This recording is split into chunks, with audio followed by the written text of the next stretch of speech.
Alright guys, so the second fight on the main card of UFC fighting Overeem vs Volkov is Alexandre Pantoja and Manel Kape. This fight is a flyweight fight. Manel Kape 15 wins and 4 losses. Alexandre Pantoja 22 wins and 5 losses. He's the 6th best flyweight fighter in the world. Manel Kape the 80th best bantamweight fighter in the world. Alexandre Pantoja the favorite in the fight at -125 as he's slightly favored in the fight. Manel Kape is currently at -105 as he's slightly underdog to win the fight. And guys, Manel Kape is 27 years old. Alexandre Pantoja is 30, almost 31 years old, so no real age advantage for either fighter in the fight.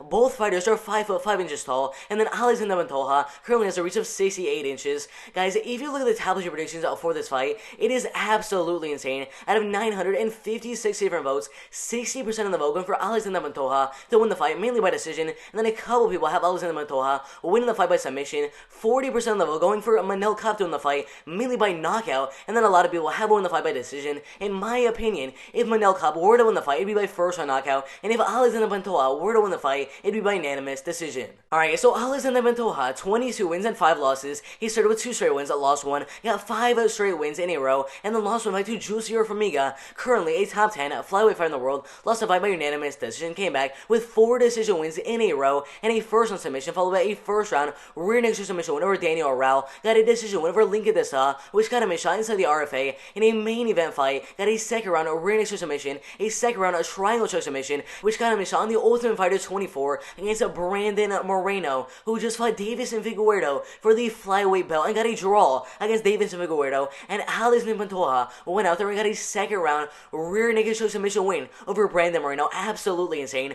After that win over Brandon Moreno, he got a decision win over Kaikara France. Lost the fight after that to Hiramatsu Ogikubu, if I'm saying his name correctly. He lost the fight by unanimous decision, then came back with 2 decision wins over Eric Shelton and Neil Seery. But in his next fight against Dustin Ortiz, a very, very good wrestler, lost the fight by unanimous decision, and then came back with 3 straight wins in a row over Brandon Moreno, Ulka Sasaki, and Wilson Reyes by first round knockout, first round rear naked submission, and unanimous decision. But in his next fight against Deiveson Figueiredo, the current flyweight champion, lost the fight by unanimous decision, then came back with a first round knockout win over Matt Schnell, but lost the fight after that to Askar Askarov by unanimous decision. Looking back the win here over Manel Kape in this fight. Alright, so Manel Kape, 15 wins and 4 losses. Before joining Ryzen, he had a record of 9 wins and only 1 loss. Joined Ryzen in 2017, got a first round head kick KO win, a first round knockout over Ian McCall. But in his next fight, literally 2 days after that knockout win over Ian McCall, he ended up fighting Kyoji Horiguchi and lost the fight with 3rd round submission.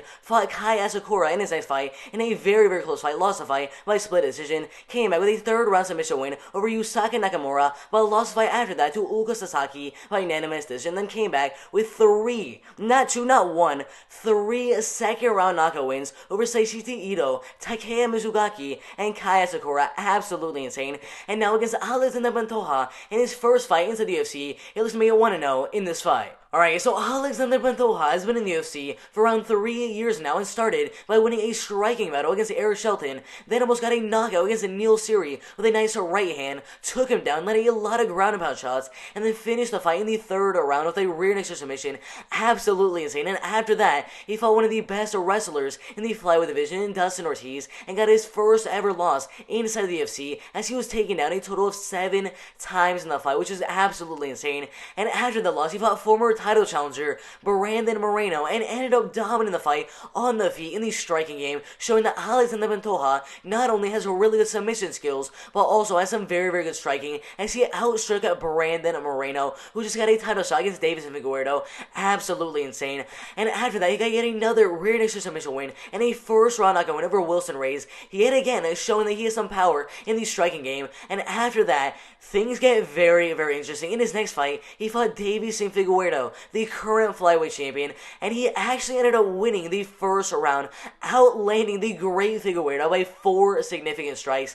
I mean, guys, he landed a lot of good leg kicks in the round and a lot of good right hands in the round. Now, he did end up losing the 2nd and 3rd round in that fight, but being in that close of a fight with Deiveson Figueiredo is just obviously really, really impressive. Now, his opponent, Manel Kape, this man has some serious power in his hands. In his last 3 fights, KO, TKO, and KO every single one of them being in the second round. Guys, this dude is the real deal. His striking is absolutely amazing. His power is absolutely amazing. And in this fight, he could possibly get a KO or TKO in the first or second round. But Alexandre Pantoja has yet to be finished by submission or knockout in his pro career, as he has a really good chin and has an amazing submission defense. Guys, in this fight, I expect the most of it to stay up on the feet and it to be very even, with both fighters landing some good right hands and Pantoja landing a lot of leg kicks in this fight to hinder the movement of Manel Kape. And whenever Manel Kape does decide to go for a big body shot, go for a big right hand, or just go for a KO shot and tries to knock out Pantoja in the fight,